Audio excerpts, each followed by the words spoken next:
Welcome, and thank you for joining us in this important dialogue about what leaders need now. Laura Roccaforte and I are co-founders of What Leaders Need Now. Laura Roccaforte is a leadership consultant and executive coach. She worked in the leadership development and coaching field in corporations for 25 years until starting her business as an executive coach for the past 12.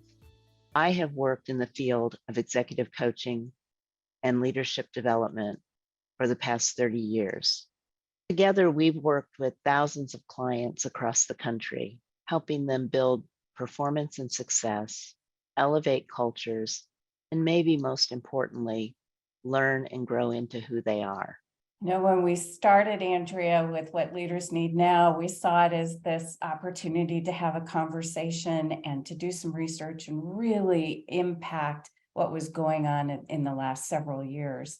And you yourself have said, that you've learned more over the last 3 years than you learned over the last 30 years. And this whole conversation that we're starting again is to provide some guidance to people so that they can be the best leader that they can be in these ever-changing times.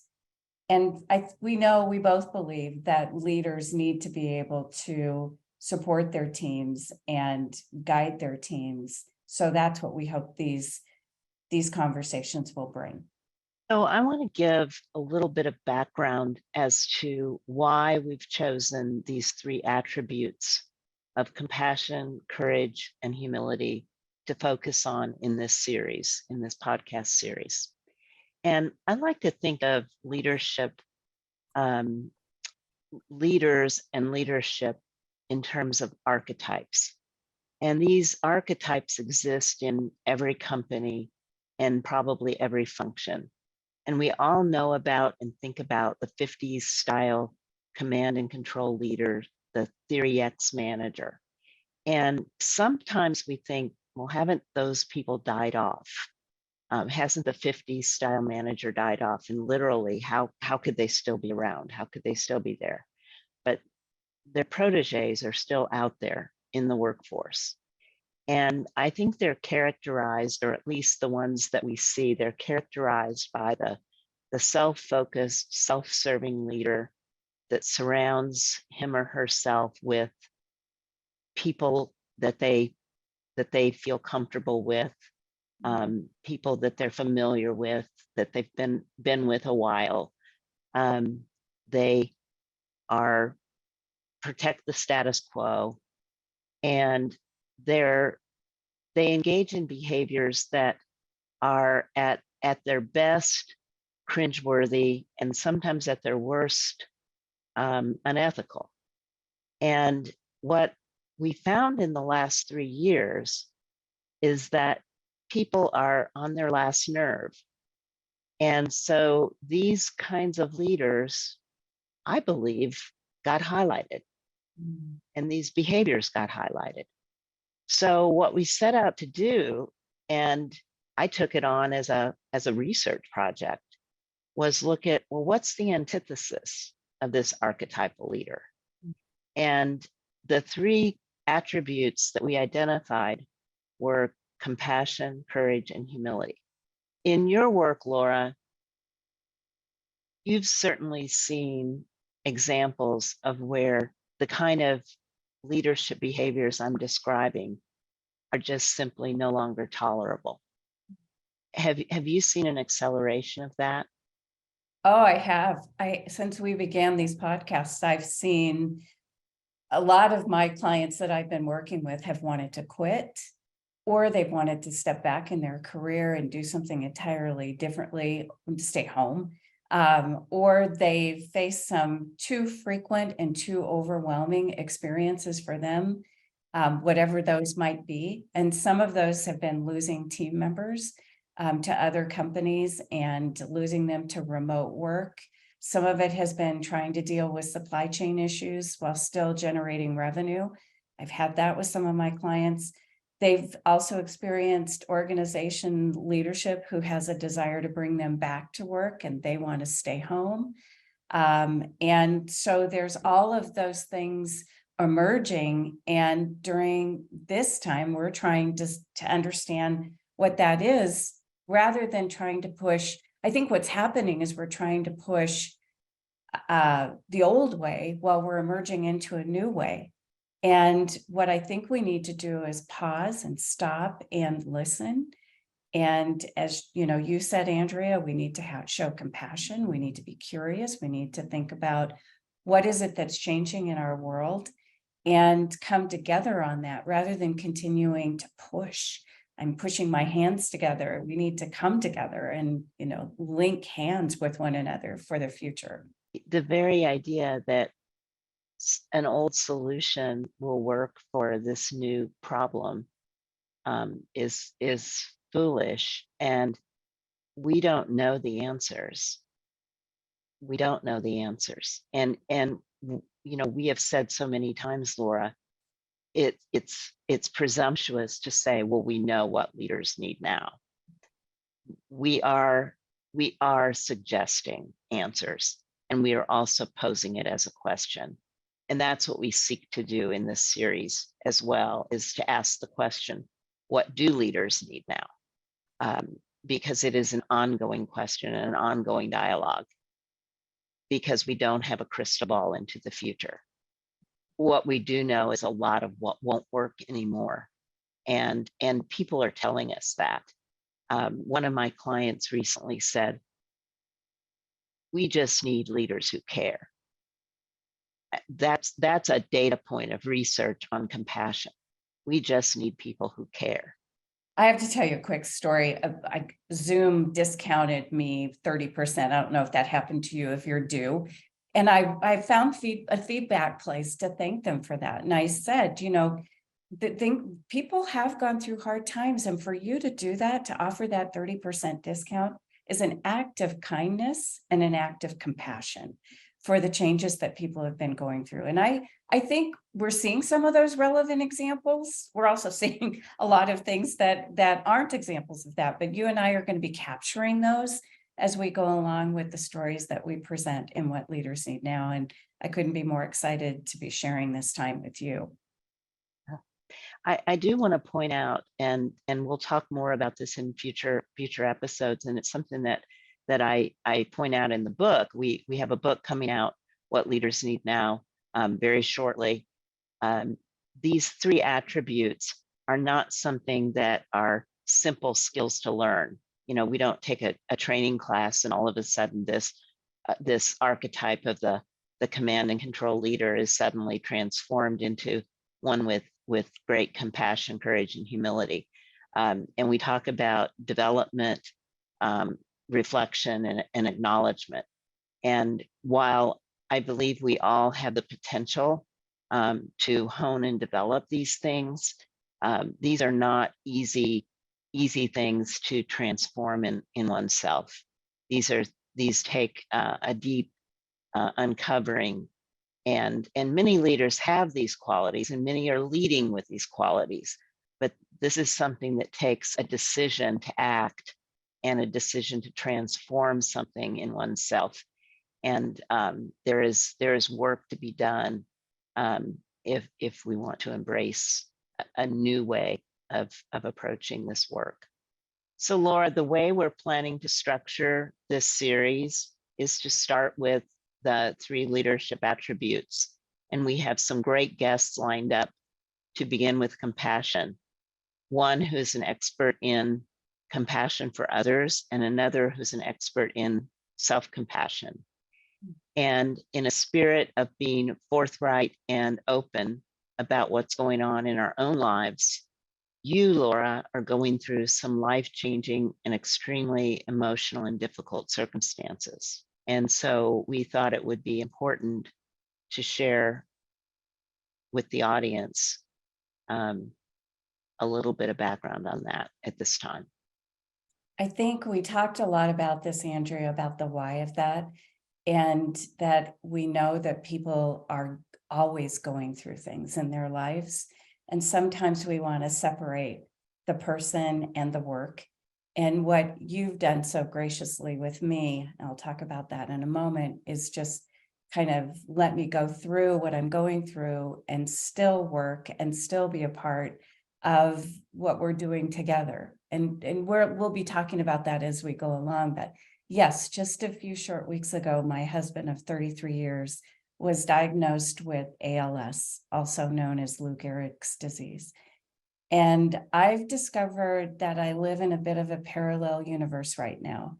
While I'm working and caring for Rich and advocating for Rich, because that's something I've become with him as his advocate, and giving him my full support and compassion as he progresses through this disease. So I'm just going to talk about how this connects, in my view, with what you just said about compassion and courage and humility. And, first, as I look at this in terms of compassion, compassion to me is showing love and support for suffering and pain.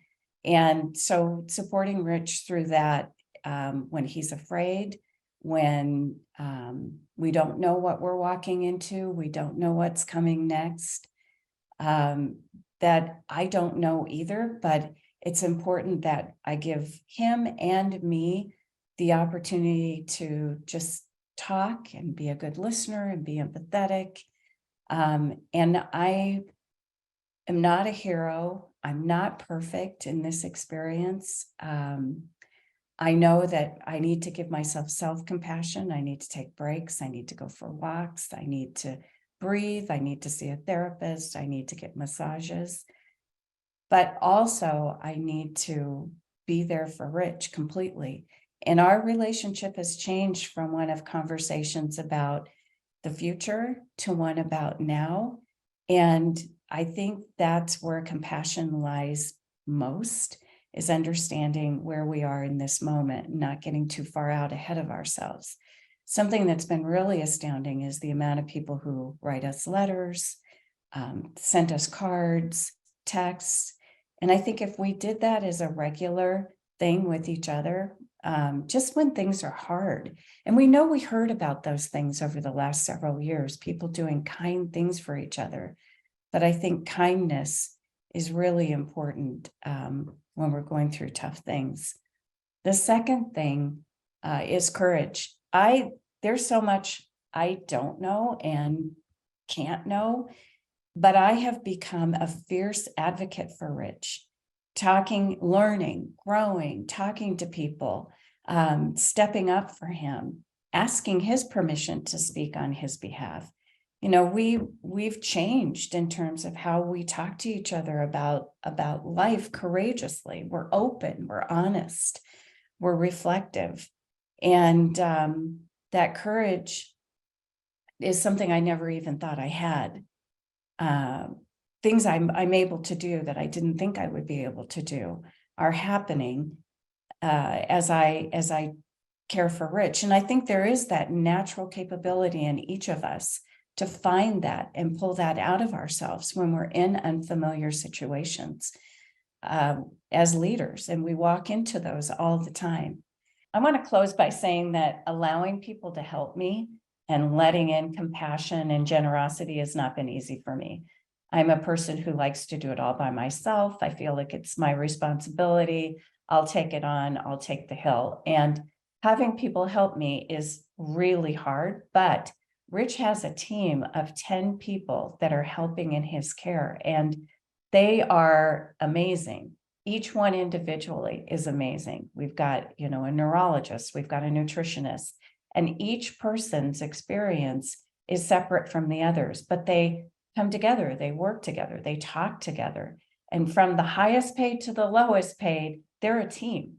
And what's been astounding to me with that team is I didn't know them. I didn't know them 8 weeks ago, but I trust them to help us. And if they don't know something, they'll go find out. And they're not afraid to say they don't know something. And I think for me, what's helped in that whole situation is knowing that even that there's no cure for ALS, nothing progresses the same way. They still get up every day and they soldier on.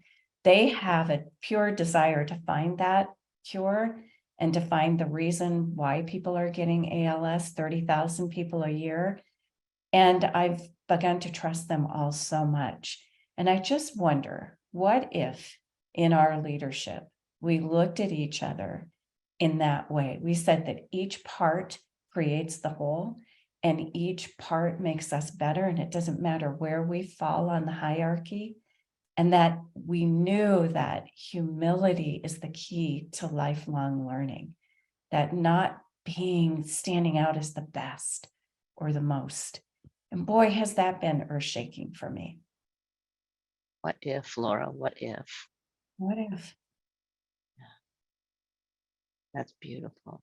So Andrea, I just want to say that you are doing that. Our teamwork is a collaborative effort filled with compassion, filled with understanding.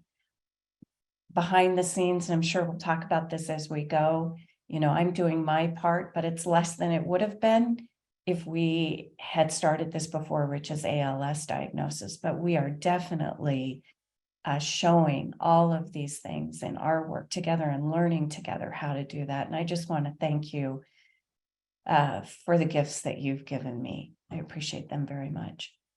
I admire you. And I don't know where you draw from to have it. And none of us want to be in your shoes. We all don't know where you get it. And maybe if we were, we would bring it forward as well. But we admire what you're able to draw forth. Thank you. Thank you. I don't know where it's coming from either. And I think that's probably part of the wisdom of leadership. You and I have had these conversations before about, can you be young and have this knowledge, or do you have to go through a lifetime to get here? Parents who've passed away or other experiences that we've seen. And that gives us the fortitude when we get to a really crucial moment in our leadership or in our relationships with others. And I think, I know you would say that enlightenment comes when it's time, right? And I think Richard Rohr said, you can't plan your own enlightenment. Yeah, I think I know what I know now, but as we go through this series, I think it'll be, I'll bring my authentic self, as I know you will, Andrea, and wherever we are in that moment, we'll talk about. Certainly we won't use this as a foundation, but it will be a part of what walks with me as I continue to work, as I continue to lead, as I continue to speak. And I can hear the shakiness in my voice as I share it. Emotions are always on the edge for me, but I also know that that's okay. I know that that's okay. Thank you for sharing and for demonstrating compassion, courage, and humility. And I know that your story will provide solace and a role model for others. It's courageous for you to share with others in this venue. Thank you, Andrea. To our guests, if you are interested in continuing this dialogue around what leaders need now, please join us for our podcast series at whatleadersneednow.com. You can go there to stay informed, sign up for updates, and join our contact page. Please join us to continue to converse with us and explore what leaders need now.